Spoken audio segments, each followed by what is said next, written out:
Nih, banyak tapi nggak tahunya. Ini terjemahan perkata ini.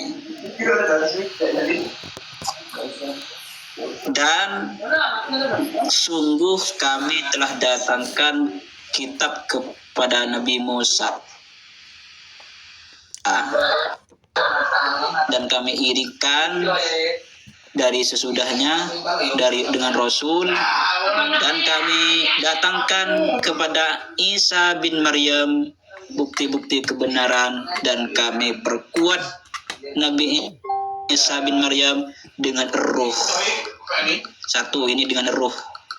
Loh iya, ruh Terus di artinya apa? Quran surah lain dikatakan, sebentar Bukan, dulu, saya kumpulkan bukan. dulu Ruh itu artinya apa? ayat-ayat yang berkenaan dengan ruh. Begini Bu Sofia, saya mencoba untuk menampilkan beberapa ayat yang berkaitan dengan ruh. Nanti saya mau mendefinisikan kalau diperbolehkan. Bagaimana? Setuju? Al-Fatihah sampai Anas. Dari surat sapi betina. Itu. Jangan Di terlalu sini yang banyak, paling- Pak. Dua paling- cukup. Habis itu Bapak definisikan. Ya, dua ini. Ini yang satunya yang paling relevan Dia nanti masih untuk bingung mendefinisikan. apa definisinya apa, dia masih bingung dia. Iya.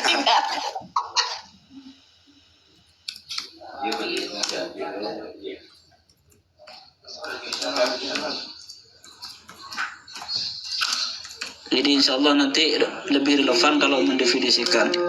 Bapak ini aneh ya, punya jari 5 ngetiknya pakai 1 jari.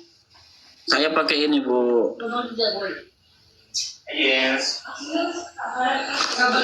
As-Sod ayat 72.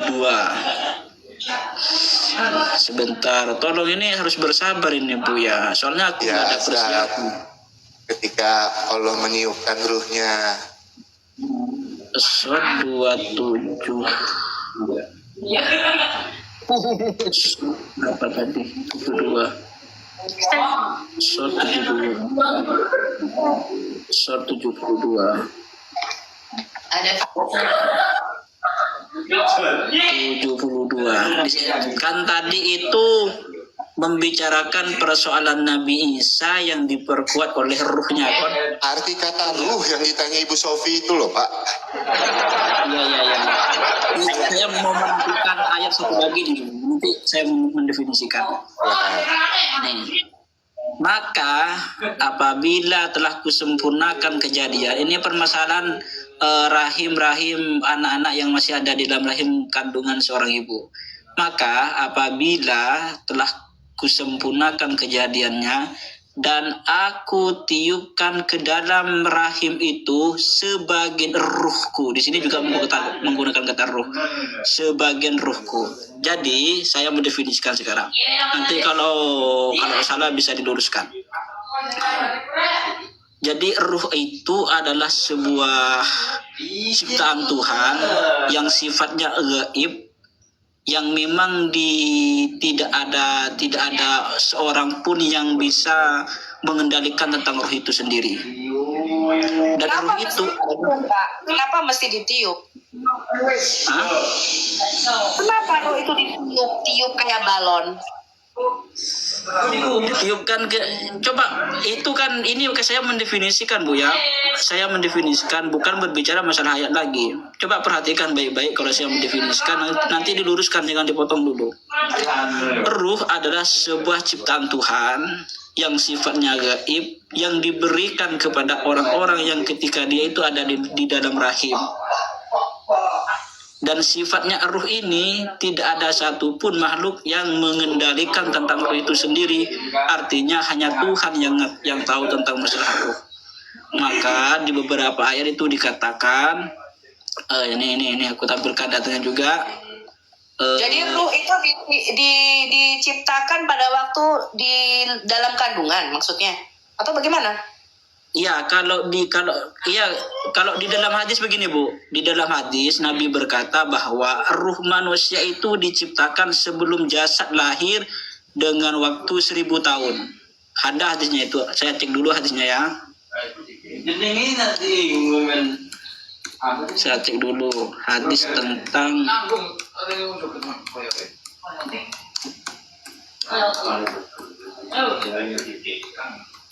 Sebutkan nomor hadisnya ya Pak ya.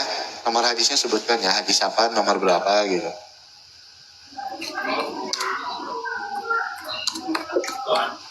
Dia bingung, Ruh aja nggak tahu musim ini. Padahal yang ditanya cuma arti ruh ya.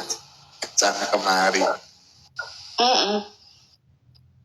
Pertanyaan saya kenapa harus ditiup Pak? Perasaan yang ditiup itu balon. Maksud ditiup itu di ini Bu, dihembuskan kepada orang-orang yang ada di dalam kandungan itu Bu, sehingga dia itu Ya bisa. kenapa harus ditiup? Apa itu roh? Kenapa harus ditiup Pak? Katanya Allah mau menciptakan dengan cara meniup-niup apa dengan cara kun fayakun? Begini Bu, di dalam hadis itu dikatakan bahwa ketika bayi itu berumur 4 bulan, maka Jibril itu berkata kepada Allah untuk meniupkan ruhnya. Setelah ruh ditiupkan, Jibril bertanya lagi kepada Allah, ini apakah mau dijadikan laki-laki atau perempuan? Lalu ditetapkanlah apakah itu laki-laki atau perempuan. Lalu Jibril bertanya lagi, apakah dalam hidupnya akan sengsara atau bahagia. Dari situ takdir manusia sudah ditentukan di dalam rahim kandungannya selama 4 bulan. Stop. Bapak dulu pernah makan bangku sekolahan nggak? Pernah sekolah? Pernah belajar biologi Pak? Iya pernah gimana? Jenis kelamin laki-laki dan perempuan itu kapan ditentukan?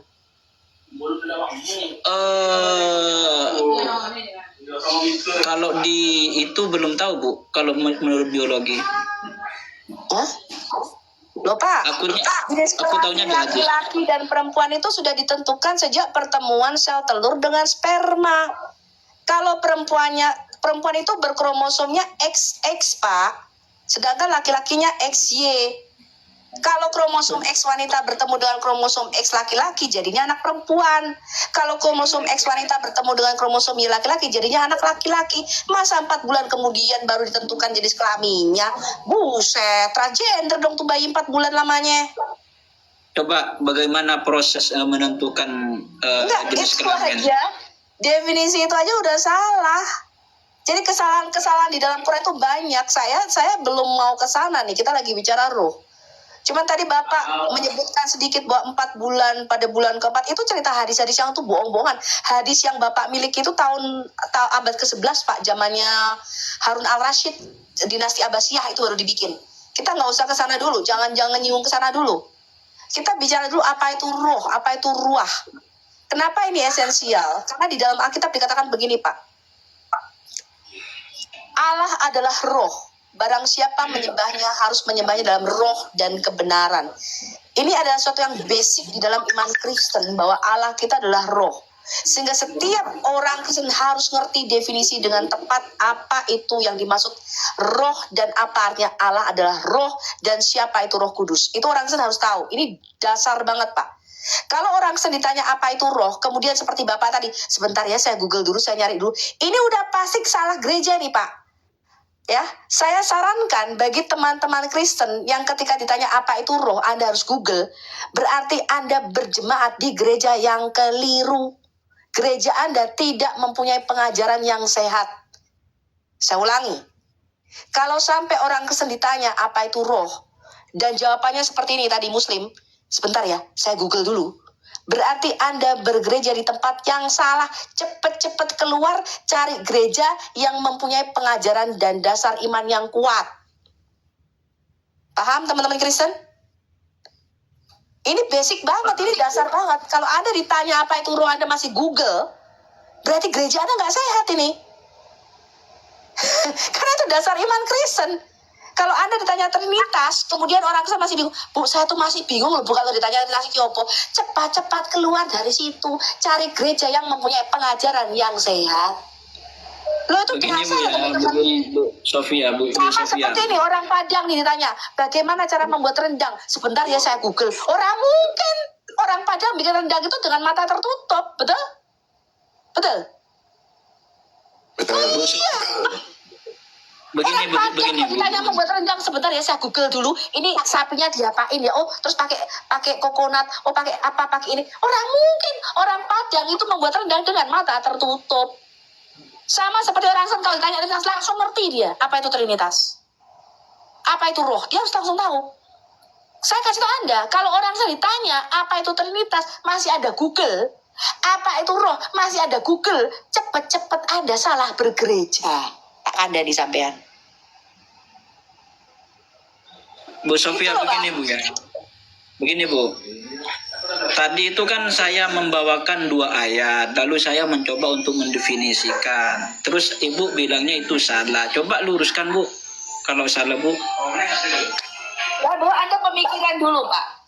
Di dalam Qur'anmu, ketika di surat Al-Kahf, Muhammad ditanya apa itu roh. Jawaban Nabi Anda apa coba? Ambilkan datanya Bu. Quran surah berapa, ayat berapa? Aduh. Tadi lo yang dikutip temenmu. Nah, aku mau data. Ya. Biar tidak ada ini, biar tidak ada dusta. Coba tampilkan biar jelas.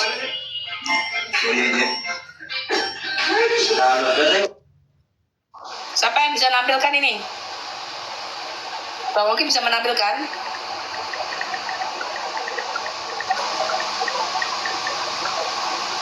Ada yang bisa buka nggak? Ini salah satu contoh ini, surat Al-Isra ayat 85. Bacakan, Pak.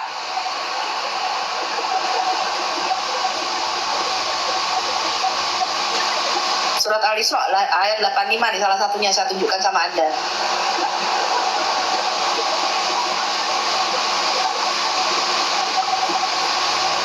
Pak.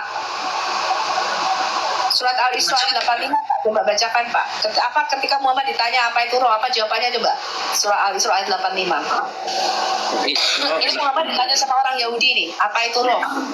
Jawabannya apa nih? Al-Isra ayat 85, coba Bapak baca. Dia Al-Isra 85 ya.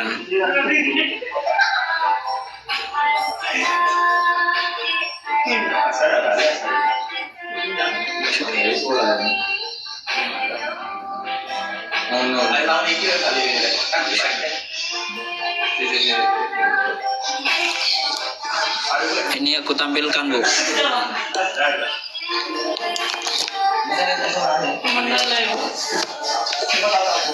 Gimana?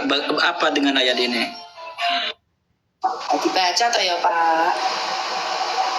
Jangan sambil ngerokok nanti kena loh. Makanya Bapak toh Pak, kakak Dani Pak sampean. Kalau sampean tuh belajar agama sambil ngerokok, itu mesti hilang lagi Pak, kena asap.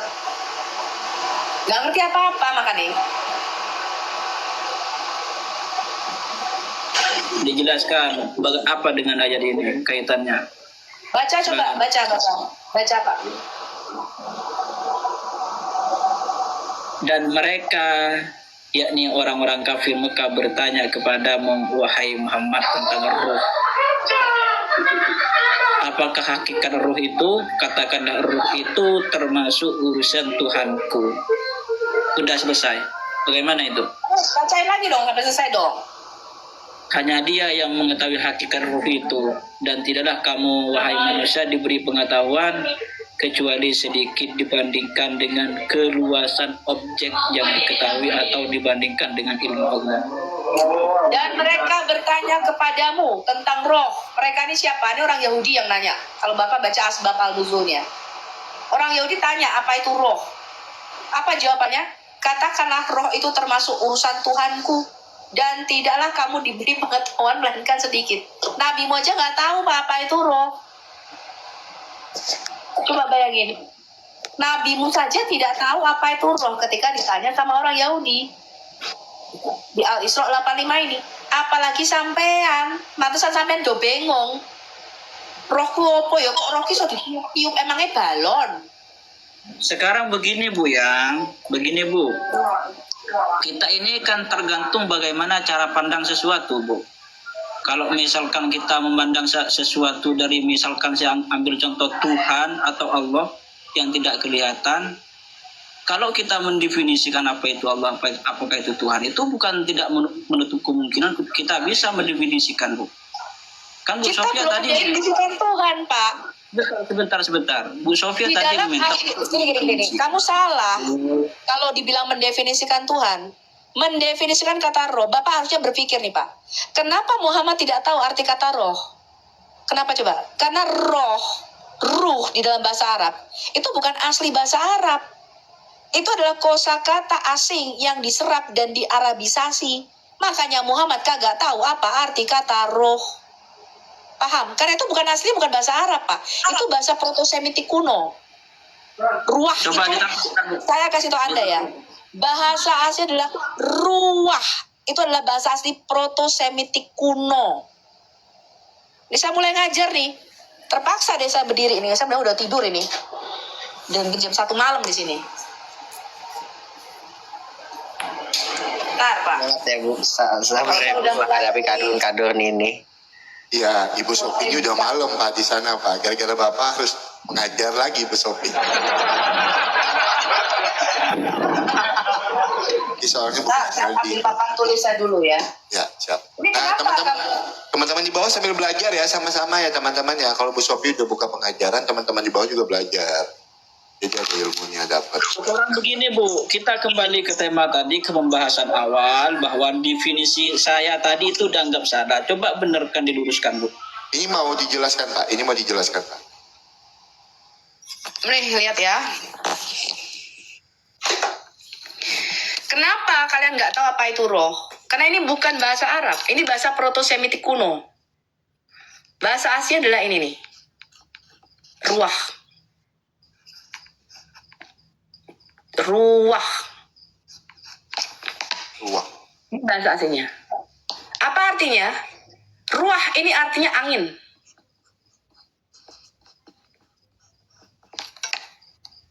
Kekosongan, kosong. Sesuatu yang tidak bisa dilihat. Ini namanya metafisika. Metafisik. Ini nggak bisa kamu tangkap dengan panca indera kita. Angin, seperti angin, kamu nggak bisa lihat. Ya. Spirit itu artinya sesuatu yang menyala, sesuatu yang semangat.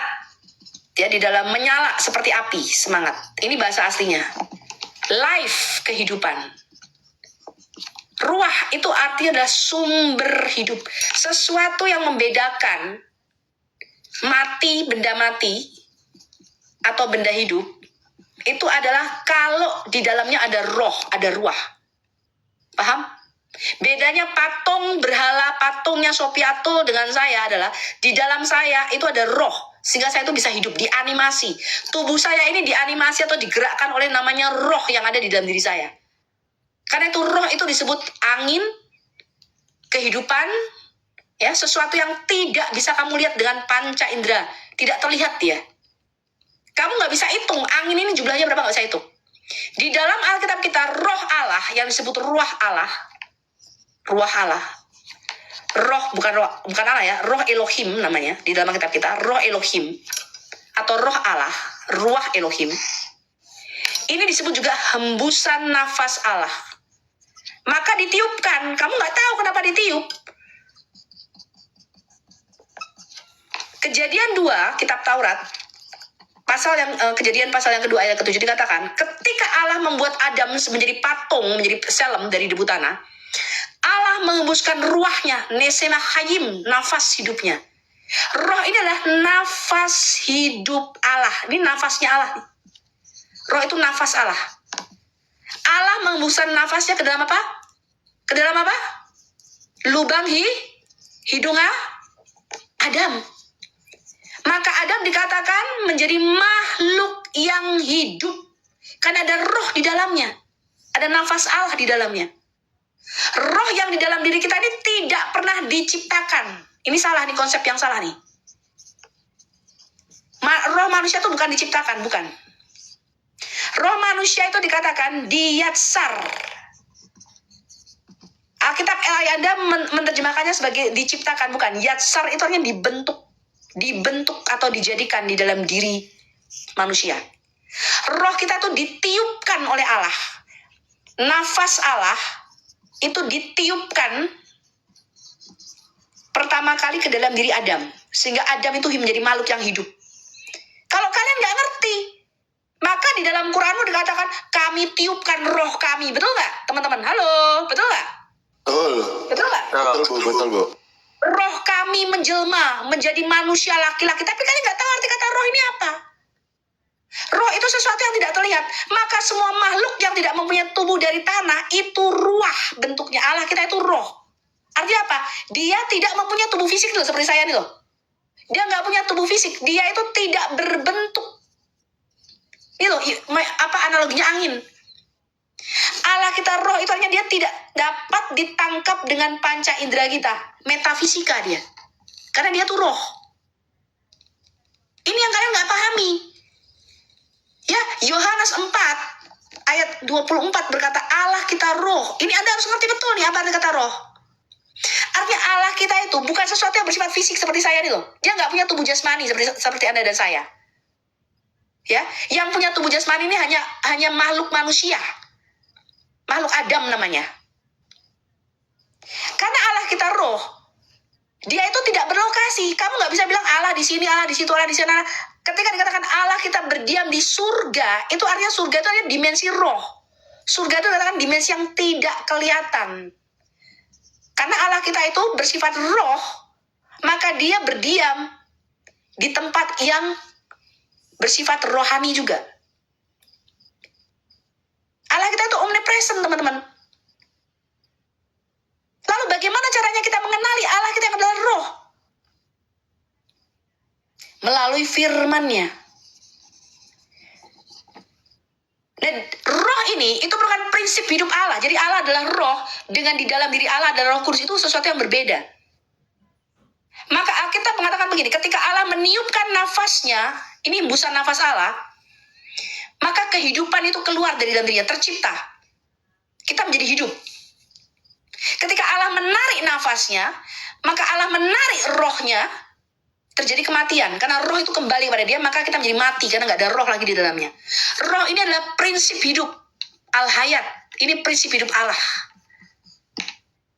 Tidak pernah diciptakan karena kehidupan itu ada di dalam diri Allah kita itu. Maka dikatakan akulah Allah segala roh, sang sumber hidup itu. Hayat ini dibagikan, kehidupan itu dibagikan kepada kita semua, kepada makhluk supaya kita menjadi apa? Makhluk yang hidup. 1 Korintus 15. Maka Adam manusia pertama itu menjadi makhluk yang hidup karena Allah meniupkan nafasnya, nefesnya, rohnya ke dalam lubang hidung Adam. Kalau prinsip ini, dasar ini kalian nggak ngerti, ini repot loh teman-teman. Ya, karena itu Allah yang adalah roh ini, dia nggak bisa dihitung. Kita nggak bisa bilang Allah itu 1, 2, 3, nggak bisa. Karena dia roh, maka orang Yahudi menyebutnya dia satu yang tidak berbilang, satu yang tidak terhitung. Ensof ya. Ya, Ensof orang Yahudi menyebutnya. Infinity juga kan tidak terbatas. Dia nggak terbatas, dia nggak terbilang, nggak bisa dihitung. Kamu nggak bisa bilang Allah tuh nggak seperti ini loh, bolpen. Sama seperti angin, kamu nggak bisa bilang. Saya tanya, angin tuh jumlahnya ada berapa sih teman-teman? Angin, jumlah angin, angin bisa kamu jumlah? Nggak terhitung. Infinity. Nggak bisa, kamu nggak bisa 1 kilo angin, 2 kilo angin, nggak bisa, tergantung wadahnya. Demikian juga roh Allah. Maka dikatakan ketika Allah membagikan rohnya, sehingga 50 orang itu kepenuhan seperti Nabi, seperti Musa, Nabi-Nabi ini kepenuhan roh Allah. Roh Allah nggak habis-habis, karena ini bersifat metafisika. Nih, tadi spidol saya habis. Ya, jadi Allah adalah roh, itu artinya dia bersifat metafisika. Nggak kelihatan dia. Metafisika. Roh ini tidak bersifat fisik. Ruah itu nggak bisa kamu hitung. Ini nggak bisa, ini tidak punya persamaan matematika. Saya kasih tahu kamu ya, kalau kamu belajar kuantum fisika, persamaan matematika itu tidak bisa dikenakan di dalam dimensi roh. Kalau kamu menimbang, kamu ke ketimbangan, yang dihitung sama dia itu adalah massa tubuhmu. 50 kilo, 60 kilo, ini yang dihitung massa tubuhmu. Rohmu nggak bisa dia nggak bisa hitung. Persamaan matematika itu tidak bisa dikenakan di dalam dimensi roh. Ini yang kalian nggak ngerti. Lah kalian memaksa Tuhan kita tuh satu, Tuhan yang benar itu satu. Satu ini menunjukkan bahwa dia memang tidak ada yang lain, tidak ada yang setara dibanding dia. Tetapi hakikat pribadi dia itu bukan tunggal. Kesatuan itu ya Bu, componunity. Allah itu adalah unique in his unity. Unik di dalam kesatuannya. Maka di dalam Alkitab dikatakan begini, Allah kita itu Esa. Di dalam dirinya itu ada firman yang kekal. Dan roh yang kekal. Dia sendiri ini roh. Ini roh ini. Artinya dia bukan berasal dari dimensi ruang dan waktu kita. Dia berada di luar dimensi ruang dan waktu kita. Di luar dimensi fisik kita. Dia roh. Dia di surga. Artinya dia berada di dimensi roh. Surga ini bukan suatu tempat. Dulu saya mengajar surga ini suatu planet. Karena ternyata mereka lihat itu Taman Firdaus. Tapi setelah saya mempelajari ternyata surga ini bukan tempat ini. Ini dimensi roh namanya nih. Dimensi roh. Dimensi yang tidak kelihatan. Allah kita adalah roh, berdiam di surga, berdiam di dalam dimensi roh. Itu maksudnya, artinya Allah kita tuh berdiam di luar dimensi ruang dan waktu kita. Yesaya 57 ayat 17. Dia berdiam di dalam dimensi roh, di dalam kekekalan. Dia gak kenal waktu. Lalu apa yang dia wahyukan? Di dalam dirinya tuh dapat logosnya. Ini adalah pengetahuan, ilmunya. Perkataan yang kekal di dalam diri Allah dan ada sejak kekal bersama dengan dia, itu firman, itu logos. Logos itu adalah perkataan, kata-kata yang kekal di dalam diri Allah. Dan internal dan kekal, berada di dalam diri Allah dan kekal bersama dengan dia, itu logosnya Allah. Roh ini adalah nafasnya Allah. Nah, Allah dikatakan dia menciptakan segala sesuatu dengan cara apa? Berfirman dan dengan apa? Bernafas. Dia mengembuskan nafasnya. Ada baca ini Mazmur 33 ayat 6. Kejadian 1 ayat 1 sampai 3. Dia menciptakan segala sesuatunya dengan firman dan hembusan nafasnya. Baca itu.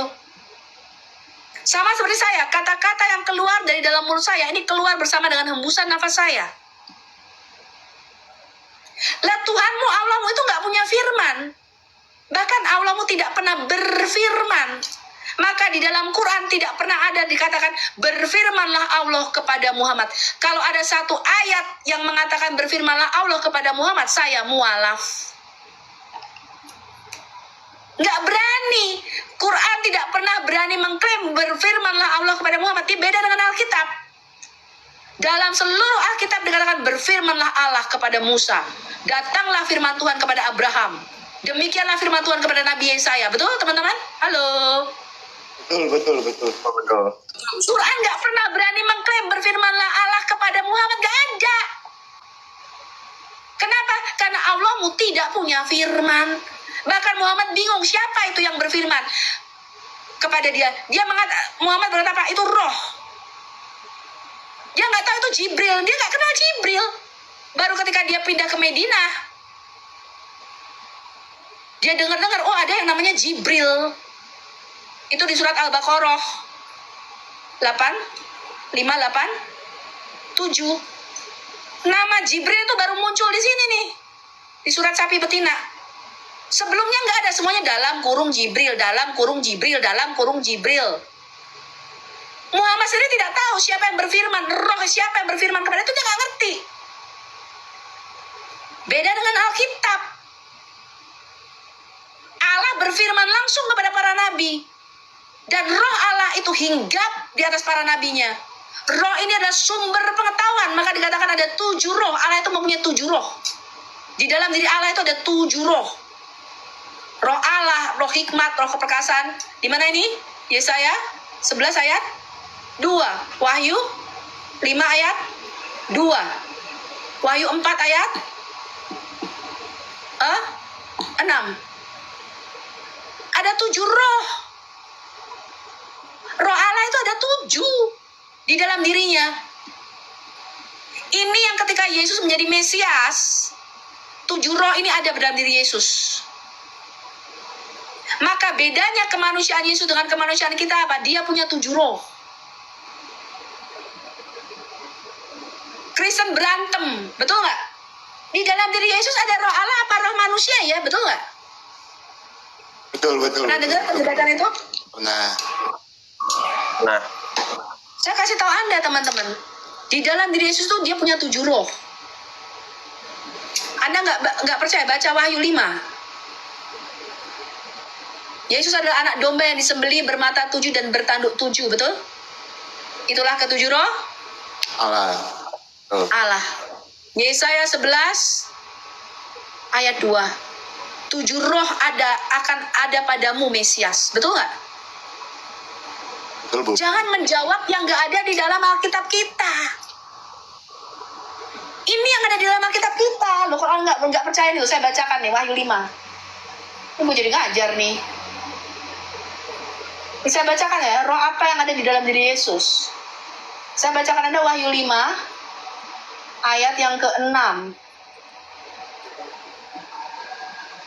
Wahyu 5 ayat yang ke-6. Maka aku melihat di tengah-tengah tahta dan keempat makhluk itu, dan di tengah-tengah tua-tua itu berdiri seekor anak domba, seperti telah disembelih, bertanduk 7 dan bermata 7. Itulah ke-7 roh Allah yang diutus ke seluruh bumi. Anak domba yang disembelih di Wahyu 5 ayat 6 ini siapa? Siapa anak domba yang telah disembelih? Yesus. Yesus. Yesus. Dikatakan dia bermata 7 dan bertanduk 7, itulah ke-7 roh Allah. Berarti di dalam diri Yesus ada 7 roh Allah, betul? Jangan jawab sesuatu yang nggak ada di dalam Alkitab kita. Makanya kemanusiaan Yesus itu beda dengan kemanusiaan Anda. Saya nggak punya ini, nggak punya 7 roh Allah, coy. Ini menggenapi nubuatan Yesaya 11 ayat 2. Kita buka ya, Yesaya 11 ayat 2. The seven spirit Roh of God. Tuhan ada padanya. Iya. Yesaya 11 Ayat yang kedua. ayat yang pertama dan kedua ya. Suatu tunas akan keluar dari tunggul Isai. Ini bicara nubuatan Mesias ya. Dari tunggul Isai itu maksudnya ini bapaknya Daud, namanya Isai.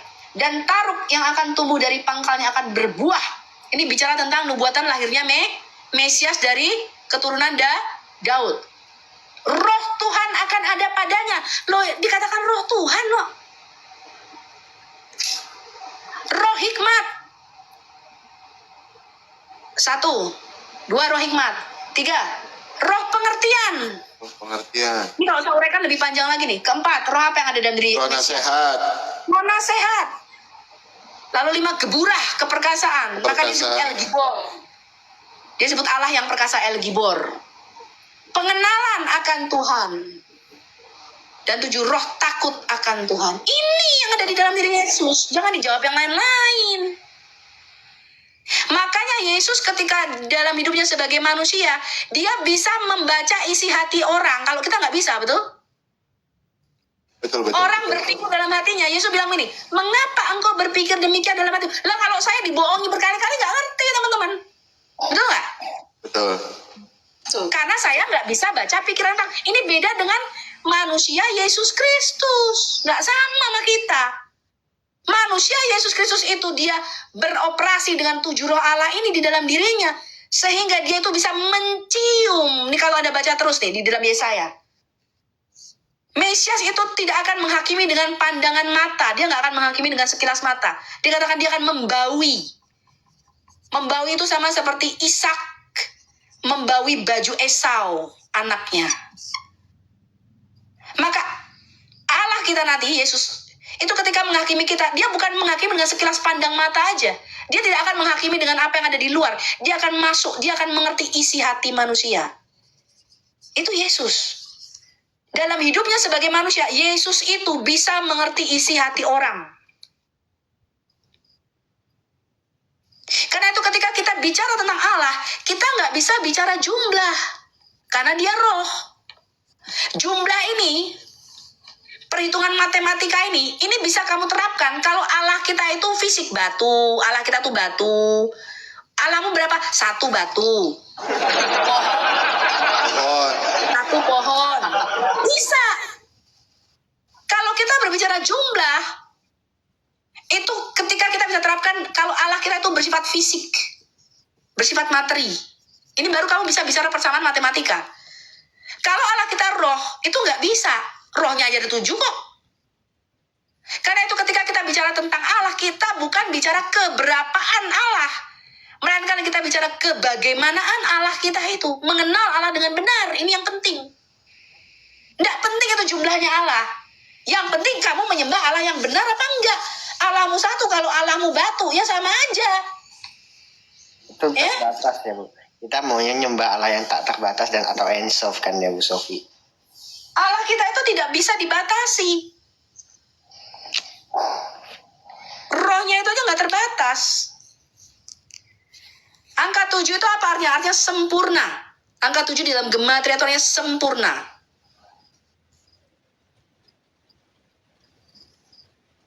Nggak ngerti kalian, nggak pernah baca kitab Taurat Musa masalahnya.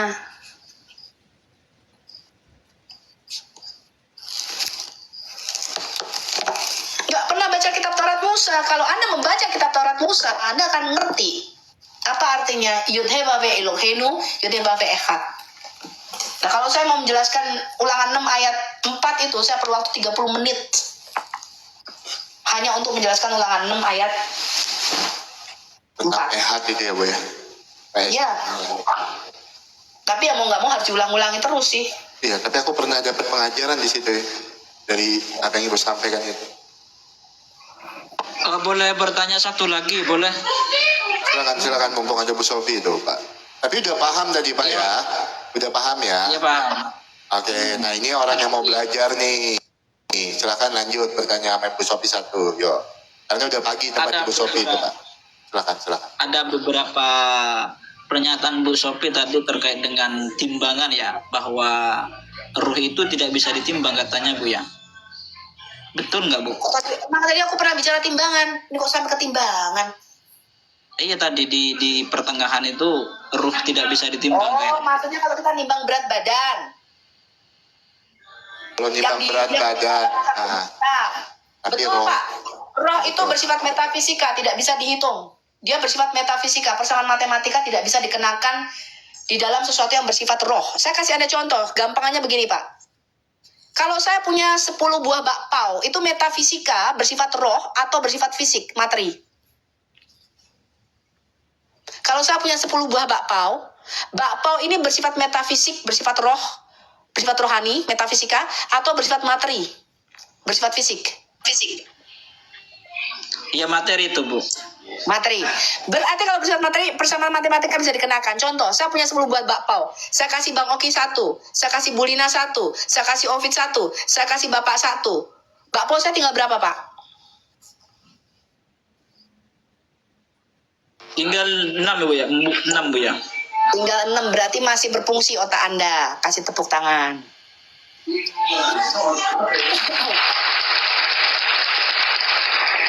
lanjut. Karena bakpao ini bersifat materi, bersifat fisik, bersifat fisika. Dia persamaan matematika tuh bisa dikenakan Pak dalam sesuatu yang bersifat fisika. Nah sayangnya Allah kita itu bukan seperti bakpao. Saya kasih ada contoh. Kemampuan saya untuk membuat bakpao sekarang ada sekitar berapa ini yang nonton? 680 orang.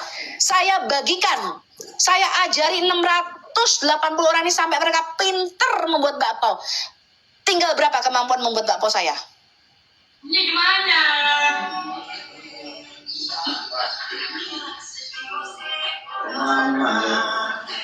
Pak, jangan malah dangdutan toh. Tinggal berapa kemampuan membuat bakpao saya? Gimana pertanyaan tadi? Saya mempunyai kemampuan membuat bakpao. Kemampuan membuat bakpao ini saya bagi-bagi nih. 680 yang nonton ini, mata memandang ini di komalnya Bang Oki. Saya ajari 680 ini membuat bakpao. Kemampuan membuat bakpao saya tinggal berapa sekarang? Kalau saya bagikan ke 600 orang ini. Yang membagi bisa semua, bisa membuat semua Bu ya. Iya dong, sampai mereka pintar saya ajari bikin bakpao. Ya berarti ini berlipat-lipat ganda dengan orang yang membuat itu. Bukan, kemampuan membuat bakpao saya berkurang nggak? Enggak. Udah berkurang. Lah kenapa enggak coba?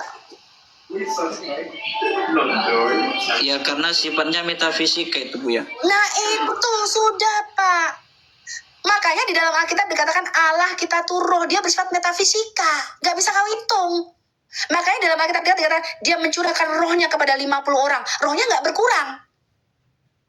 Dia mencurahkan rohnya. Di dalam Alkitab saya ada tuh. Dia mencurahkan rohnya ke atas 3.000 orang. 3.000 orang kepenuhan roh Allah. Roh Allah nggak berkurang, nggak habis-habis rohnya. Karena roh Allah tidak bersifat fisik. Nggak bisa dihitung, Pak. Nggak bisa 1.000, 2.000, 3.000. Terus masing-masing dapat cuilan-cuilan kayak bakpo tadi loh. Kalau Allah kita itu bersifat fisik, materi, maka bisa dihitung. Makanya Muslim selalu bilang, kalau Yesus itu Tuhan, Tuhan satu. Kalau Bapak Tuhan, Tuhan dua. Roh Kudus, berarti Tuhanmu ada berapa? Kenapa? Karena mereka berpikir bahwa Allah kita itu bersifat fisik. Kamu membatasi Allahmu di dalam dimensi ruang dan waktu kita. Nggak nyampe, Pak. Maka ketika Muhammad ditanya apa itu roh, dia nggak ngerti. Karena Allah yang dia sembah bukanlah roh. Allah yang Anda sembah itu tidak bersifat rohani. Dia tidak berada omni. Kalau orang Muslim saya tanya, di mana Allahmu sekarang? Apa jawaban Bapak? Di mana Allah Bapak sekarang? Tuhan Bapak ada di mana sekarang? Kalau pertanyaan seperti itu, kami sebagai umat Muslim menjawab berdasarkan ayat. Tuhan kami tidak dibatasi oleh ruang dan waktu, tidak berada di timur dan tidak berada di barat. Di mana ayatnya itu? Saya bisa tunjukkan bahwa Allahmu sekarang ada di atas arsy. Itu kan para ulama itu tidak menetapkan bahwa Allah mempunyai kursi, Bu. Saya nggak bilang kamu Allah mau punya kursi, mau punya meja, aku nggak peduli, Pak. Mau punya lemari juga aku nggak peduli sih. Tetapi dikatakan dia berastawa di atas arsy-Nya, dan di dalam hadis dikatakan dia turun. Kalau Alkitab tidak pernah mengatakan demikian. Coba saya tanya sama orang Kristen, Allah kita ada di mana, teman-teman? Ada di mana-mana, Bu. Di mana-mana. Di mana-mana, Omnipresent. Karena dia roh, Pak. Dia nggak dibatasi ruang. Ayatnya ada, Pak, Mazmur 139. Kemanakah aku dapat pergi menjauhi rohmu, Tuhan? Betul?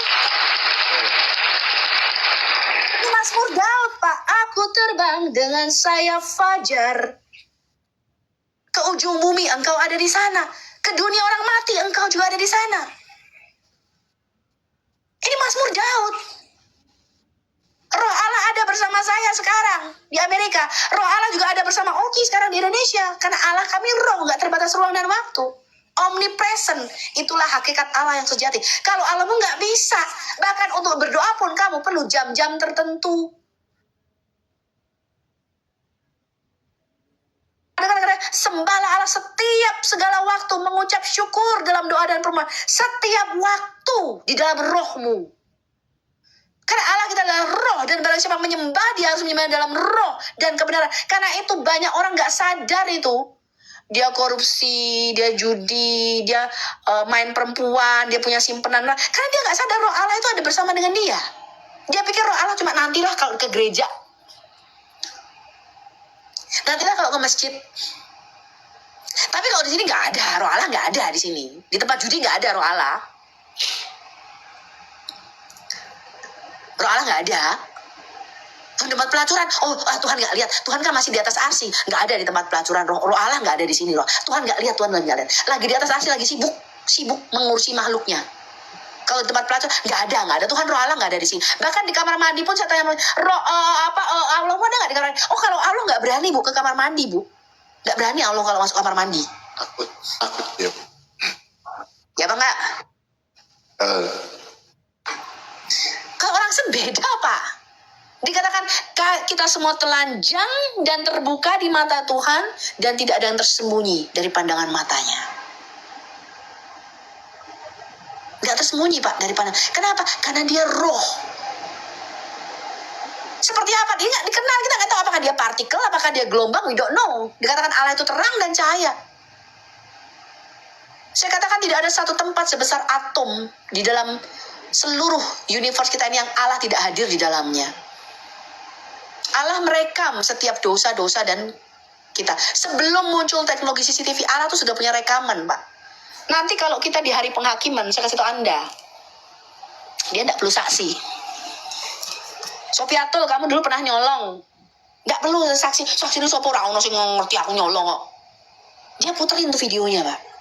Sekarang saya pernah dilihatin sama Tuhan. Dia punya CCTV, dia punya rekaman hidup kita. Dari mulai kita lahir, dari kita anak, waktu jatuh bangun kita di dalam dosa, waktu kita terlibat berzinahan, waktu kita maki-maki orang, waktu hati kita kotor, waktu kita sombong, waktu kita dendam, itu enggak perlu saksi, Pak. Karena direkam ya Tuhan. Diputar video nih kok. Percaya enggak sampean? Saya pernah diputar video saya soalnya. Pada waktu saya kecil, waktu itu saya sudah berumur 20 tahun lebih. Saya dapat penglihatan itu di depan saya kayak video berjalan gitu waktu saya usianya waktu itu kira-kira 6 tahun. Saya kaget, saya sudah lupa ya peristiwa ini. Tapi diputar ulang Mbak Tuhan. Tuhan punya rekaman setiap, dia tahu setiap isi hati kita. Karena itu Allah tidak menghakimi sekilas pandang saja. Dia punya pertimbangan, dia punya ruh. Bahkan dia mencium dan membaui setiap isi hati kita. Motivasi hati kita yang terdalam. Sekalipun dia tahu. Kenapa? Karena kita semua telanjang di hadapan Tuhan. Artinya apa? Kita nggak ada yang bisa tersembunyi di hadapan Tuhan, terbuka. Tapi kalau Anda di dalam Islam malah letterlek. Nanti pada waktu hari kiamat kita di padang mahsyar, kita akan telanjang dan berkulup kembali. Betul enggak? Betul enggak? Kalau kita tidak pernah mengatakan demikian, itu bahasa metafora, Pak. Telanjang itu bukan berarti nanti aku udo, terus sampai udo, kabeh udo. Terus kalau di pantai Jepang atau pantai Thailand, kabeh loh pantai nude beach. Nude beach ya, apa sih namanya nude beach? Apa sih? Pantai nude beach itu loh. Bukan. Telanjang maksudnya tuh tidak ada yang tersembunyi. Setiap isi hati motivasi kita. Tuhan tuh gak melihat fisik kita, Pak. Dia gak tertarik dengan tampilan luar saya. Mau gembrot, mau ceking, mau kurus, mau botak. Dia gak tertarik. Yang dia tertarik adalah isi hati, bau isi hati kita di hadapan Tuhan. Dia mau dia tuh ngerti nembus di dalam hati kita, motivasi hati kita itu dia tahu, dia bisa membau itu. Yesus Bapak baca di dalam kitab Injil kita. Pikiran orang tuh Yesus bisa tahu, betul nggak teman-teman? Betul. Nah saya nggak ngerti Pak, saya tuh dibohongi orang berkali-kali, orang saya nggak bisa baca pikiran orang, betul nggak? Saya tuh pernah kena tipu, dibohongin apa? Lah karena saya nggak seperti Yesus, nggak punya 7 roh. Nggak ngerti aku pikiran orang. Betul nggak? Betul, Bu. Beda dengan Yesus, dia tahu motivasi orang. Ketika dia memilih rasul-rasulnya, dia membauinya. Bau-bau ikan nih kayaknya nih. Akan aku jadikan kamu penjala manusia. Iya. Karena hatinya tuh apa? Pengen menjala ikan sebanyak-banyaknya. Melayani, dia tahu isi hati Petrus. Dia tahu Petrus orangnya keras kepala. Makanya dia bilang, namamu bukan lagi Simon, namamu sekarang menjadi Petrus. Batu. Enggak Simon itu artinya buluh. Yohanes dan Yakobus dinamainya anak-anak petir, anak-anak guntur. Tahu kenapa? Emosinya meledak-ledak kayak Sofiatul. Gitu Pak. Dia tahu isi hati kita yang paling dalam. Dia mengerti setiap karakter kita. Dia sangat mengerti isi hati kita. Makanya sebab apa? Aku tidak perlu hormat dari manusia karena aku tahu apa isi pikiran hati manusia. Dia tidak perlu hormat dari kita. Itu dalam hidupnya sebagai manusia. Dia bukan manusia seperti Anda dan saya yang gampang dibohongi. Gak ngerti isi hati orang. Yesus itu bisa membaui kita, Pak. Makanya nanti dikatakan di dalam pengadilan, dia akan turun menjadi hakim atas semua makhluk yang hidup dan yang mati. Dan ketika dia menghakimi Anda dan saya, dia akan mencium bau aroma kita. Ini aroma-aroma bau busuk nih anakku nih. Woi, atau aroma-aroma bau wangi anakku ini. Dia mencium aroma kita, Pak. Aroma-aroma yang tidak tulus, kesombongan, motivasi kita yang jahat, serakah, itu bau busuk di hadapan Tuhan. Dia cium bau busuk kita ini. Dibentuk Tuhan, ya, mau memiliki buah-buah, dia ngerti, dia cium aroma kita. Wah, ini anakku motivasinya betul, harum. Kalau manusia nggak kelihatan, manusia nggak ngerti, betul nggak? Manusia nggak ngerti isi hati kita yang terdalam. Tuhan tahu isi hati kita yang terdalam. Bapak baca di dalam kitab Samuel, ketika Tuhan memilih Daud menjadi raja, kakak-kakaknya Daud itu 10 orang, Pak. Daud itu anak yang ke-11, anak paling bontot Daud itu. Kakaknya tuh gagah-gagah calon raja. Lalu Nabi Samuel, karena dia manusia, dia ngeliat, ini kayaknya cocok nih, gagah nih kalau jadi calon raja, ganteng, gede, dur, ya toh ganteng, gagah, cocok jadi raja. Ternyata muncul Tuhan bilang, apa? Bukan dia, aku tidak memilihnya. Bukan dia, bukan dia. Bingung si Samuel, loh, ini kok bukan semua nih anaknya, padahal anaknya bagus-bagus. Lalu Samuel bilang sama bapaknya Esai, bapaknya Daud namanya Esai. Dia bilang, Ini semua anakmu ini sudah habis, ini cuma anak-anak. Oh enggak, masih ada satu yang bontot ketinggalan di padang namanya Daud. Panggil dia kemari. Daud kecil, perawakannya kemerah-merah, masih imut-imut, gak cocok jadi raja. Bahkan ketika Daud mau melawan Goliat, Saul gak yakin loh, dia tuh the man of war. Goliat ini raksasa, tingginya 3 meter Goliat itu, Pak. Loh kamu ini masih imut-imut, belum berpengalaman. Masih imut, Daud ini mukanya kemerah-merahan. Kok kamu mau melawan Goliat? Gak meyakinkan gitu loh di pandangan manusia ini. Orang meyakinkan gitu loh perawaannya gue. Tapi kelihatan apa? Roh Allah ada pada Daud. Lalu Tuhan berkata kepada Samuel, urapilah Daud. Aku telah memilihnya, inilah orang yang berkenan di hatiku. Kenapa? Karena manusia melihat rupa, tapi aku memandang hati. Ini bedanya Allah kami dengan Allahmu. Kalau Allahmu kata Bang Edis memandang kaki, ya. Kalau Allah kami memandang hati, kalau Allah Subhanahu wa Ta'ala memandang kaki, ya kan? Betul Pak? Betul itu Pak. Kamu kalau sholat kakimu harus tertentu, betul? Kalau kakimu tidak dalam posisi tertentu, sholatmu nggak diterima oleh Allah. Ya enggak Pak? Betul enggak ini? Ya enggak. Kalau dalam keadaan darurat atau sakit itu enggak masalah sholat pakai gimana saja. Bapak kok sudah lemes Pak? Kok sudah tidak berdaya gitu? Masih bisa, masih kuat? Bapak masih kuat? Iya. Oh masih kuat, iya. Coba nih Pak, ini pertanyaannya Bang Edi, saya juga penasaran ini. Kenapa kamu kalau sholat kok kakinya harus dibegitu? Apa enggak geringgingen Pak? Semuten? Enggak? Ini kan kami melakukan sholat seperti itu. Memang itu informasi dari Nabi. Bagaimana Nabi itu melakukan sholat seperti itu. Informasi Nabi. Oh memang Bapak punya fotonya waktu Nabi sholat kakinya begitu? Ya tidak juga. Cuman beberapa hadis itu membicarakan persoalan yang demikian. Begitu ya. Oke, kenapa posisi kakinya harus begitu Pak? Apa tujuannya? Pak marah kayak gini? Kami sebagai umat muslim mayoritas tidak mempertanyakan hal-hal yang seperti itu. Kita hanya mengikuti jejak Nabi gitu Bu ya. Soalnya kalau ditanya Nabimu juga jawabannya, aku tidak diberi pengetahuan melainkan sedikit. Urusan kaki adalah urusan Tuhanku gitu kan pasti. Ya enggak, coba tunjukkan dalilnya kalau ada yang seperti itu. Lalu Nabimu ditanya tentang roh begitu. Roh adalah urusan Tuhan. Berarti Nabimu katanya, Nabi Muhammad, kenapa kakinya harus seperti ini? Pasti jawabannya, katakanlah wahai Muhammad, urusan kaki adalah urusan Tuhanku. Kamu tidak diberi pengetahuan melainkan sedikit saja. Kan gitu, betul?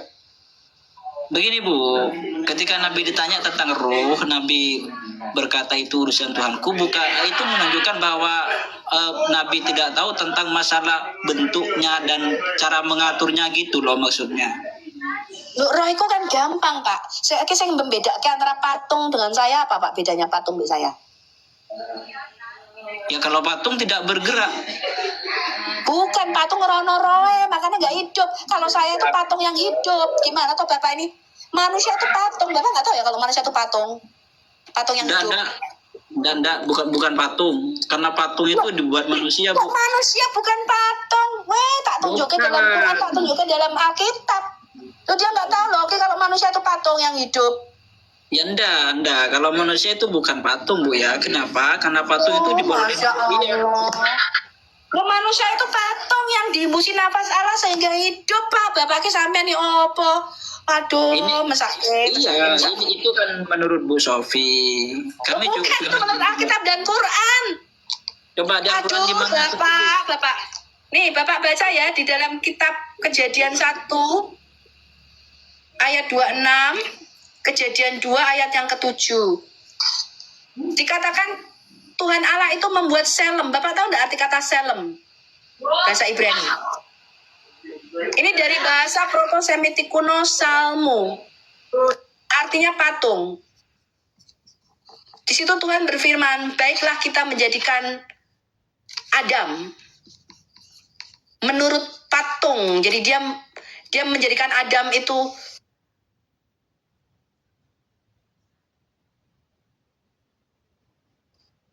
dengan makhluk-makhluk ilahi. Selem ini patung, Pak. Ini patung, replika dari aslinya. Dan Allah membuat dari debu tanah. Bapak nggak percaya, Bapak baca itu di dalam Quran 3 ayat 39. Allahmu itu menciptakan Adam itu dari tanah, lihat. 200 tahun di dalam hadis-hadismu, 200 tahun dia jadi patung. Makanya ketika Adam ini sangat mirip dengan Allahmu, Bapak baca tafsir Ibnu Katsir, Bapak baca surah 3 ayat 39.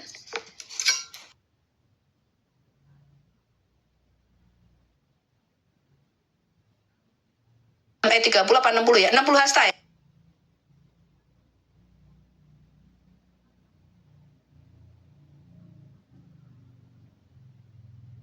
Tafsir Ibnu Katsir, Pak, surah 3 ayat 39. Malaikat itu mau salah sembah sujud kepada patung.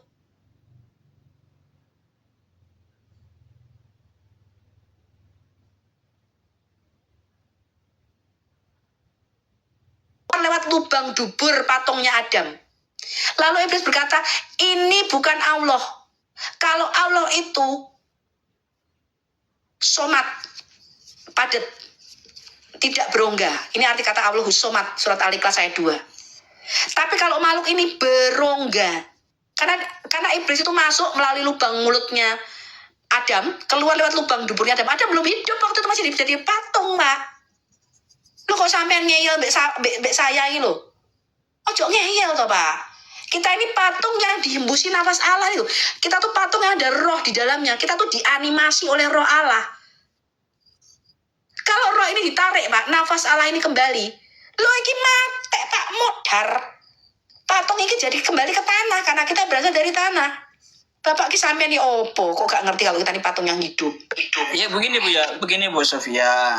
Kalau manusia mau disamakan dengan patung, coba patung itu terbuat dari apa dan manusia itu terbuat dari apa dan bagaimana mendefinisikan antara patung dengan manusia? Bagaimana itu? Bapak tahu enggak? Karena begini Bu Sofia, menyamakan sesuatu kita harus tahu dulu. Betul. Emang itu perkataan Alkitab. Selem itu yang patung. Ya apa kok sampai dibilang itu bukan persepsi saya. Loh, kalau saya mana mau saya disebut patung yang hidup. Tapi Alkitab memang mengatakan saya ini patung yang hidup, patung yang dihembusi nafas Allah. Tuh kok sampai gak percaya mbek kata Alkitab, mbek kata Quranmu.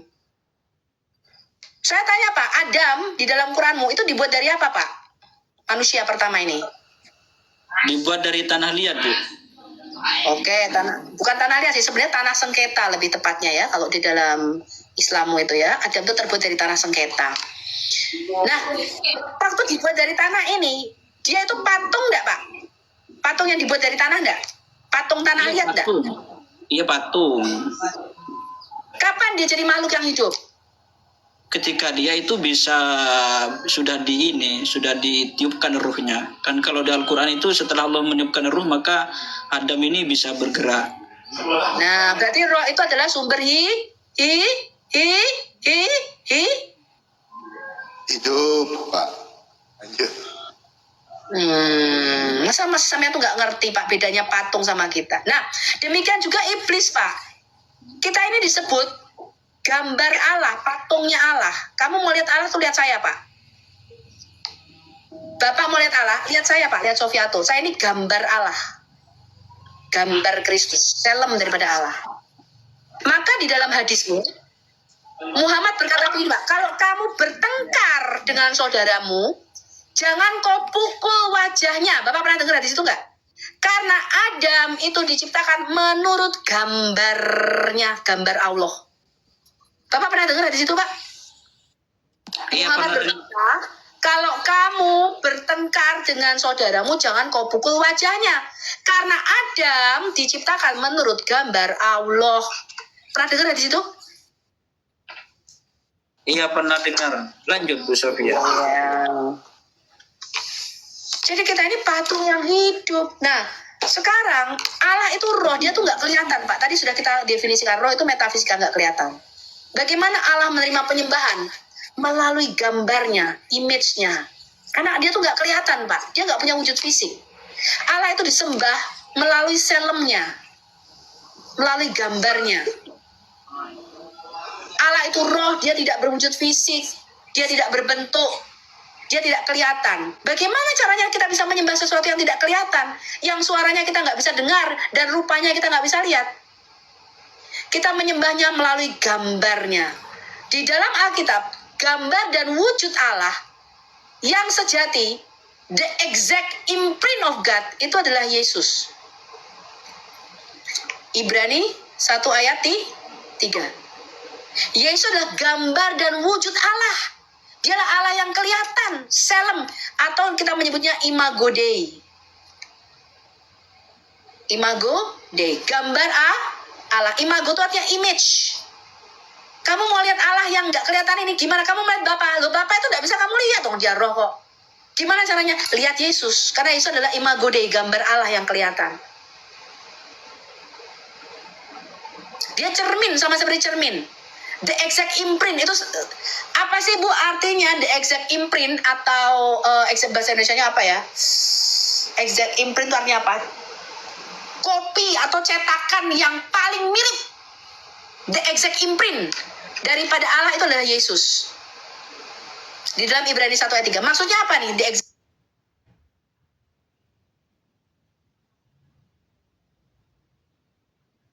Ini cermin. Ada bayangannya toh? Ini imago Sofiatul. Ini bayangan Sofiatul. Ini imagonya si Sofia. Imago Sofia ini berbeda nggak dari Sofia aslinya saya ini? Olah. Beda pasti ya. Saya 3 dimensi, ini 2 dimensi, betul? Tapi apakah imago ini adalah selain saya? Bukan diri saya? Ya enggak toh, ini kan pantulan saya, betul? Imagonya saya, betul? Demikian juga Yesus. Ini Bapa ini kamu nggak bisa lihat karena dia dimensinya berbeda dengan dimensi kita. Allah itu di dimensi ke-10, dimensinya lebih tinggi. Dia makhluk dengan dimensi 10. Seperti saya nih loh, makhluk dengan 3 dimensi. Lalu kita ini makhluk 2 dimensi, contohnya ini. Bagaimana caranya makhluk 2 dimensi ini bisa ngerti seperti apa sih ini? Bisa ngerti Bapak ini seperti apa? Makhluk 3 dimensi ini? Nggak bisa langsung. Dia lihat cerminannya ini loh.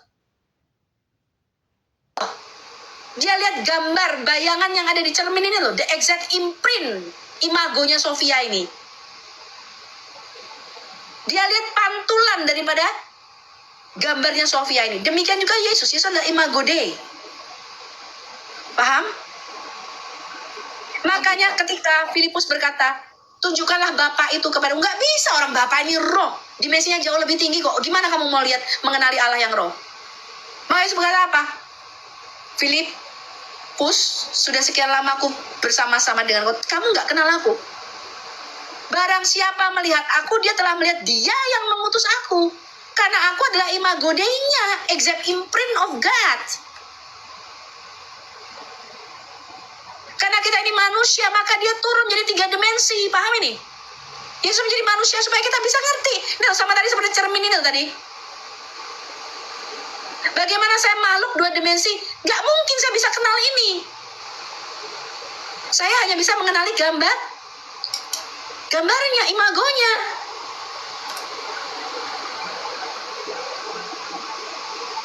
Masih nggak paham juga ya. Memang kalian ini tahu-tanya IQ-nya IQ gorila 78 bagaimana?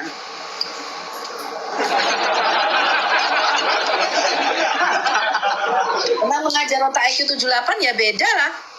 Kan sudah aku bilang, mengajar orang yang cemilannya salmon sama mengajar orang yang cemilannya kerupuk gendar ya beda.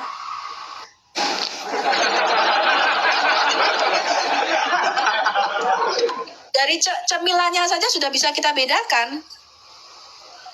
Iya, Bu. Terima kasih semua. Aku izin turun dulu ya. Oh, nyerah Pak, nyerah. Tapi udah paham ya Pak ya, apa yang disampaikan Ibu Sofi ya, masalah ruh. Dan masalah Iya. Yesus itu adalah gambaran Allah yang sempurna. Ya. Iya, tapi kalau saya sendiri mempunyai pandangan berbeda kan bisa boleh seperti itu ya. Ya tidak Terima apa-apa kasih. Pak. Ya silakan Bapak renungkan itu ya.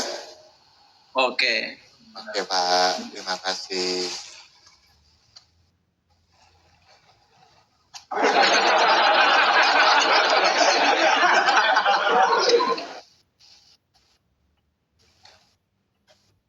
Opit diam aja, Opit dari tadi. Kalina diam aja.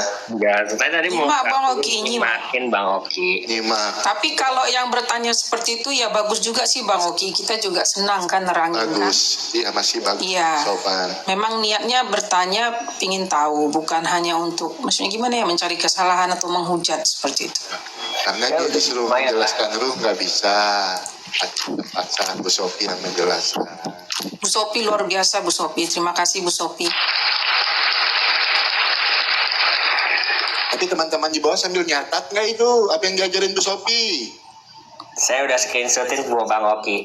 Screenshot. Kalau saya catat dong, jangan screenshot. Itu biar kita sama-sama belajar loh. Ambil Bang dicatat Oki bisa dibagi juga nanti ini videonya Bang Oki. Asal Bagus. gini, jangan sampai ada yang kena pelanggaran ya teman-teman ya. Kalau sudah ada yang kena pelanggaran, aku nggak bisa tarik video live ini. Kayak waktu sama si Faruk itu kan, itu. Oh nggak bisa ya Bang Oki? Nggak bisa, kalau sudah satu ada yang kena pembatasan, itu kita nggak bisa tarik videonya. Gitu, kayak waktu Ini pengajaran tadi Bu kita nggak Sophie yang ada, dulu Bang. juga itu ada bagus itu. Tapi aku nggak bisa tarik videonya, karena ada yang kena pelanggaran. Tapi Hilang. siap Gitu. Bang Oki, siap Bang Oki. Tapi Ini Bang Oki bagus. itu paling sabar sih ngelawan orang-orang yang nggak ngerti kekristenan. Kayak waktu itu tuh ada yang siapa tuh yang disesatin sama Uni Rifa sama Bang Nanda, Bu Sophie yang ngajarin dengan sabar, dengan tenang. Benar nggak Bang Oki? Iya, kalau si Nandar sama Uni Ripa itu tambah lagi si Faruk itu memang penyesal. Makanya kan udah dibilang jangan ke situ. Iya, saya dulu Nanti kalian itu sesat. Gitu. Kok belajarnya sama penyesat nama penghujat? Yang jelas diajarinya yang salah. Hmm. Orang memang penghujat, bukan cuma penyesat, penghujat juga. Iya. Sama Bapak. Teman-teman ada yang masih mau bertanya itu coba boleh ya Bang, ada Bang yang Ki masih ada waktu nggak? Yang saya jelaskan tuh bukan filsafat, itu tertulis. Yesus itu imago Dei itu tertulis. Bukan filsafat itu ya Bu. Ya, nah saya cuma menjelaskan imago tadi memang bayangan atau gambar. Selem itu artinya bayangan. Ya, bahasa aslinya tuh salmo dari bahasa Akadia kuno. Salmo tadi bayangan, jadi mirip sama aslinya tapi bukan yang asli gitu loh. Replikanya, gambarnya gitu loh. Ya, itu arti kata salmo. Bayangan artinya bayangan. Ya, di dalam Alkitab kita itu dirujuk untuk kata patung. Jadi mirip sama aslinya. Jadi seperti misalnya di Daniel pasal yang ketiga, Raja Nebukadnezar itu membuat selem, membuat patung.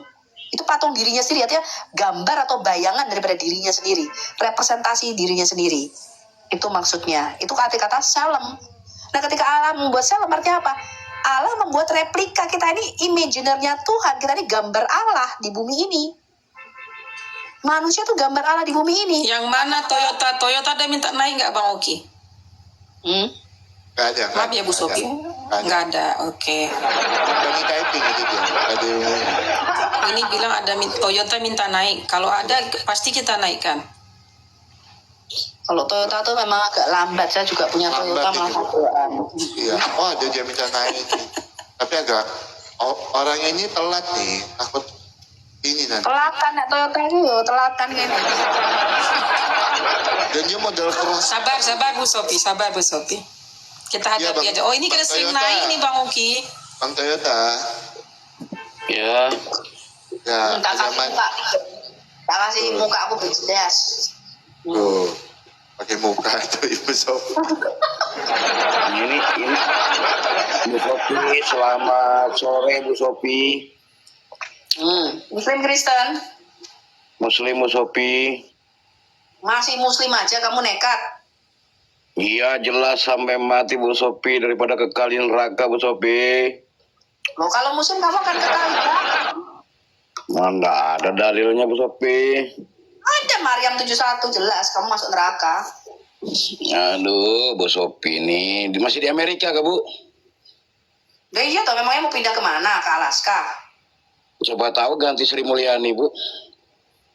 Ngapain aku pusing-pusing Indonesia di Tanya aja Pak Eta, pertanyaannya apa coba? Iya.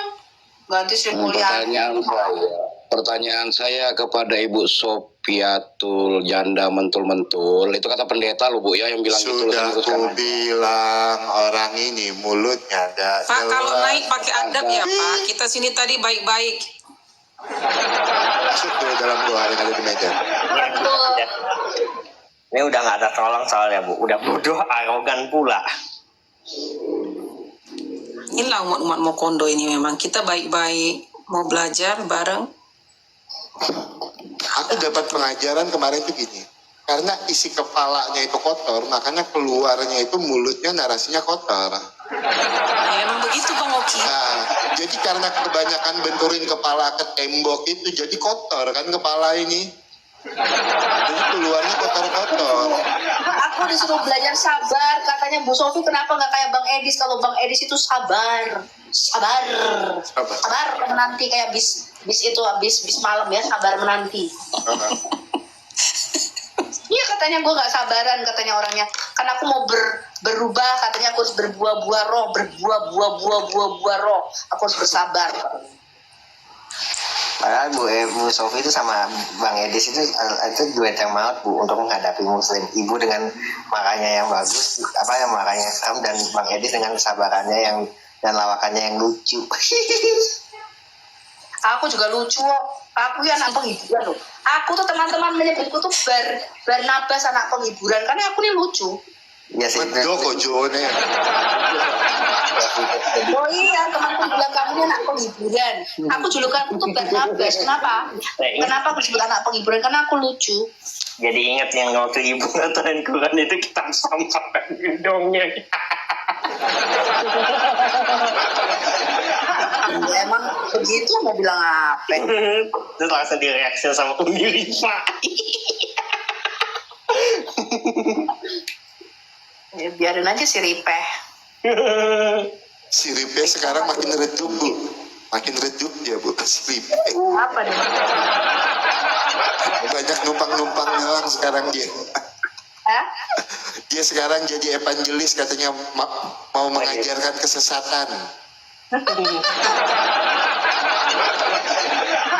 Ada lagunya lagi itu sama Bang MP itu. Dibuatin lagu sama Bang MP. Udah dengar lagunya belum Bu Sofi? Ada lagunya. Masalah JVC 5 itu. PCS. Aduh, parah emang. Nanti Ya makanya. Tapi apologi Kristen juga nggak boleh gitu juga ya. Ini apologi Kristen juga sama aja nih, banyak juga yang kayak gitu juga. Wah, Iya betul Bu. Gak boleh. Banyak kejadian, banyak kasus Bu.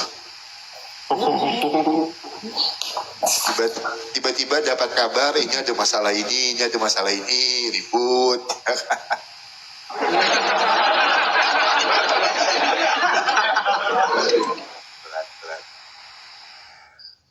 berat saudara-saudara, berat. Ya, kita kadang-kadang diberi anugerah apologia itu kadang-kadang kan pintar ya. Maksudnya kita tahu banyak hal, bisa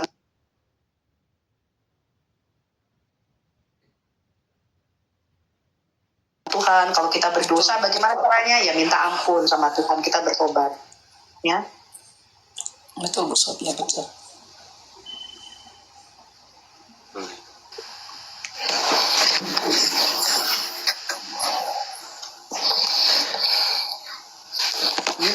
Rifa lagi nyusuin dan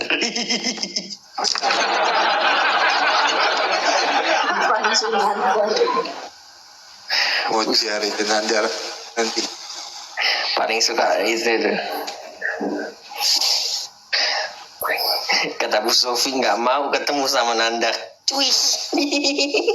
Biayain jauh-jauh ke Amerika kata Bu Sofi, yang datang Nandar buat apa? Buang duit. Aku heran sama Tasik ngaji ya. Kok masih di bawah Nandar? Saya sudah menghubungi apologia terkenal. Gue pikir siapakah? Dodiftan kan? Edgang Sunandar. Buset. Ada di Tasik Haji nih.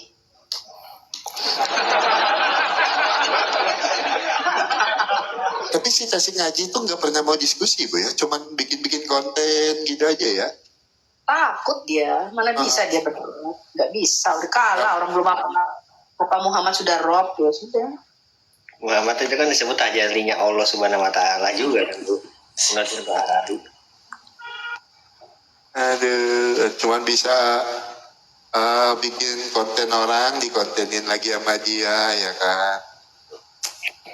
Tasik Ngaji.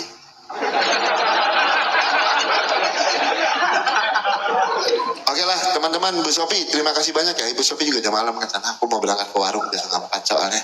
Ya, Kalina terima kasih banyak, Bang Ovid terima kasih banyak, teman-teman di bawah terima kasih banyak ya. Nanti malam kita live lagi ya. Ya, Tuhan berkati. Shalom Bu Sophie, terima kasih, selamat istirahat Bu. Tuhan berkati. Shalom, Tuhan memberkati. Salam. Teman-teman di bawah izin pamit ya.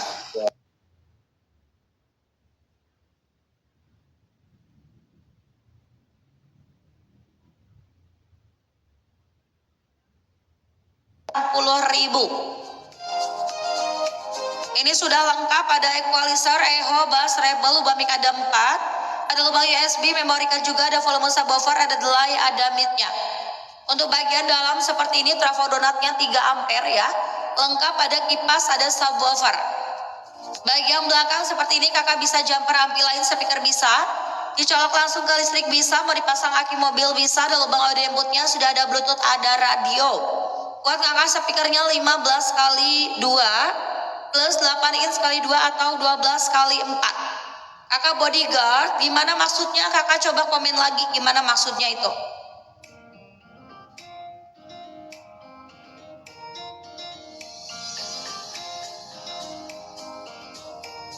Untuk frekuensi dia jaraknya sampai 30 meter ya, ketahanan baterai 16 jam. Harganya di 140-an. Kakak dapat 168 itu, ambil.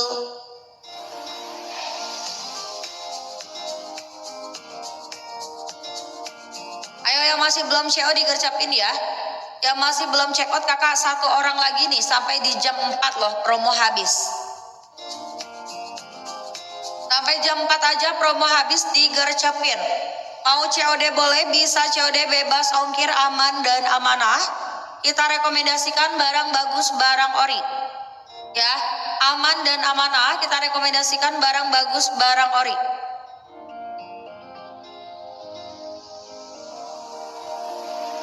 Nggak konek-konek, udah dipasang baterai belum? Jangan lupa pasang baterai semuanya ya. Untuk receivernya pasang baterai, mic-nya dua-duanya dipasang baterai, jangan kebalik kak. Kalau udah dicas dulu aja.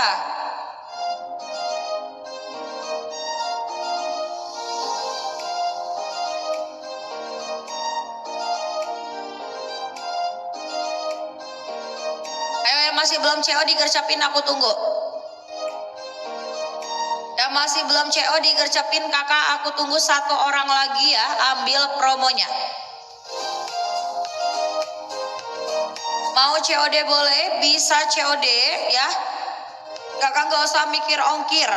Kita aman dan amanah, udah resmi dari TikTok, sudah official creator ya. Aman dan amanah, kita rekomendasikan barang bagus, barang ori. Kita rekomendasikan barang bagus, barang ori. Gak usah takut, gak usah ragu ya. Yang belum CO langsung check out. Ayo yang mau mic-nya boleh banget di etalase nomor 1. Yang mau mic-nya juga boleh banget etalase 1, ini best seller ya. Dari harga normal di 600 sudah kita ambiarkan di 480 ribuan. Lengkap pada equalizer, echo, bass, treble, equalizer. Ini jarak jangkauannya 30 meter, ketahanan baterai di 16 jam. Ya, lobet tinggal kakak cas di bagian bawah mic ada lubang pengecasan. Kakak cas selama 1 jam, ketahanan baterai di 16 jam. Sudah dapat juga bonus converter jack 3,5. Dapat bonus converter jack 3,5-nya jadi multifungsi ya. Kakak mau sambung colok speaker apa aja masuk, lubang mic kecil besar masuk. Nanti dapatnya udah satu set lengkap ya kakak seperti ini, isinya sudah 2 mic. Kakak nanti dapatnya satu set lengkap seperti ini, isinya sudah 2 mic. Warna cakap elegan mewah, warnanya di warna gold. Jarak jangkauan 30 meter, ketahanan baterai di 16 jam. Dapat bonus converter jack 3,5 jadi multifungsi. Mau sambung colok speaker apa aja masuk, lubang mic kecil besar masuk, ada garansi. Ayo yang masih belum CO-nya gaskan ya. Yang masih belum check out gaskan nih, aku sepil suaranya etalase nomor 1.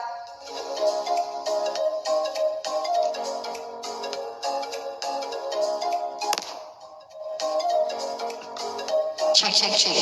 Kakak ini kualitas suara etalase nomor 1-nya.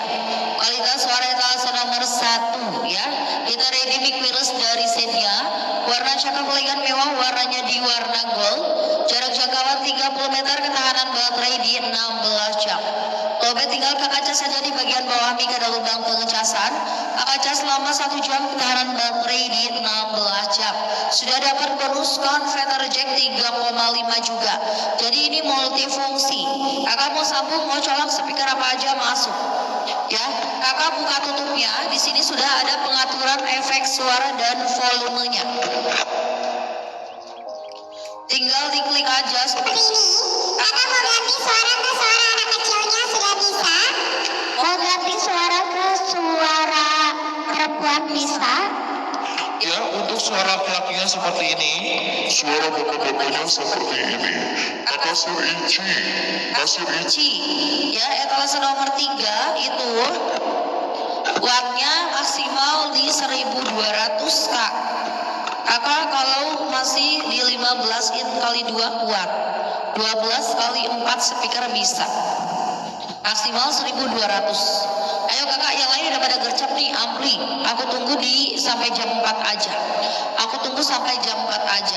Harga normalnya 1 juta sudah kita ambilkan di 480 ya untuk ampli.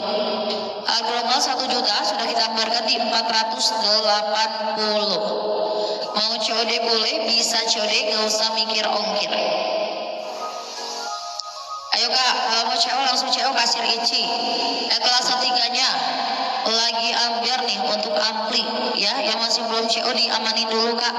Aku tunggu sampai jam 4 aja. Yang belum CO ampli, speaker, mic-nya langsung digercepin sampai di jam 4. Mau COD boleh, bisa COD. Kita setiap hari aman dan amanah ya. Kakak Alifa, langsung check out kak. Etalase nomor 1-nya ya kakak Alifa. Ini kualitas suaranya yang lagi aku sepil, ada mic wireless dari setnya. Dari harga normal di 600, kakak CO sekarang 140 ribuan, dapatnya sudah 2 mic. Warna cakap elegan mewah, warnanya di warna gold, jarak jangkauannya 30 meter, ketahanan baterai di 16 jam. Dapat bonus converter jack 3,5 jadi multifungsi. Kakak mau sambung colok speaker apa aja masuk, lubang mic kecil besar masuk, ada garansinya ya. Nanti dapatnya sudah satu set lengkap seperti ini, isinya sudah 2 mic nih untuk mic-nya. Satu set seperti ini isi sudah 2 mic. Ayo yang mau ampli ambil etalase nomor 3. Kakak Irwan ambil etalase 3 ampli promo hari ini terakhir.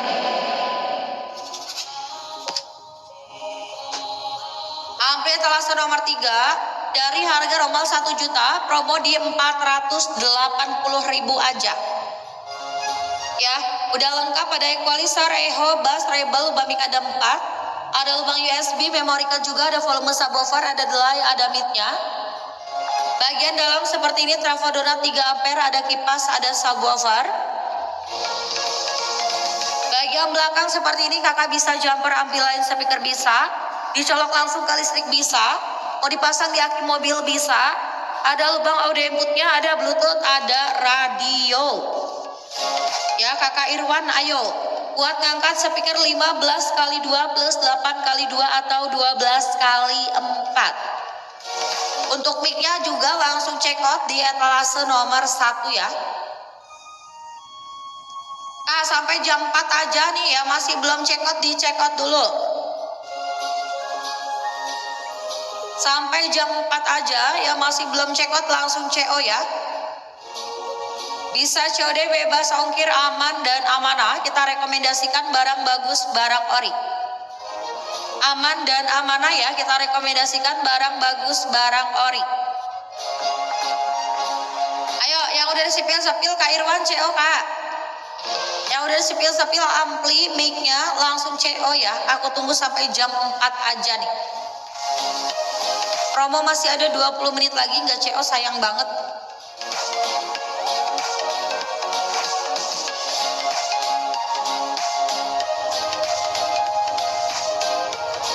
Ayo amanin dulu promonya, jangan dinanti-nanti keburu promo habis. Mumpung aku masih live ya.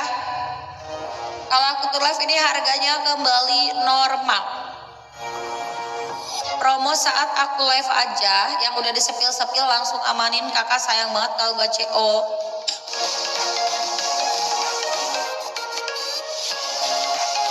Ayo kakak Jihan nih, kak Jihan gak jadi CO.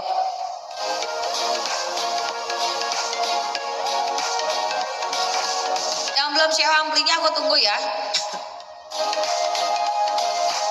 Ayo kak, masih ada di 20 menit nih. Aku tunggu sampai jam 4 aja. Mumpung aku masih live ya. Mau COD boleh, bisa COD bebas ongkir, aman dan amanah. Aman dan amanah ya, kita rekomendasikan barang bagus, barang ori. Kakak gak usah takut, gak usah ragu ya, mumpung aku masih live. Kalau aku tuh live harganya kembali normal. Ayo kakak Papalova, langsung CO Papalova.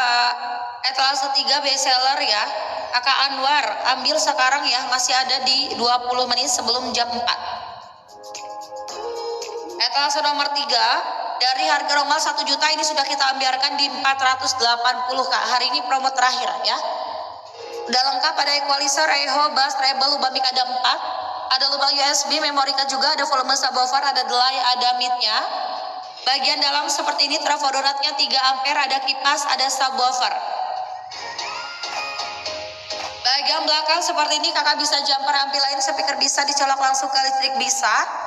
Ya, mau dipasang di aki mobil bisa, ada lubang audio inputnya, ada bluetooth, ada radio. Kuat ngangkat speaker 15x2 plus 8x2 atau 12x4. Ayo, ampli yang belum CO aku tunggu kak. Ampli yang belum check out 1 orang lagi sampai di jam 4 yang gak CO sayang banget. Ya, di bawah 500.000 loh. Kakak Cak Suro, ambil. Harga normal 1 juta kak, promo di bawah 500.000 1 orang lagi. Hari ini promo terakhir. Ya, udah lengkap, ada kipas, sabun.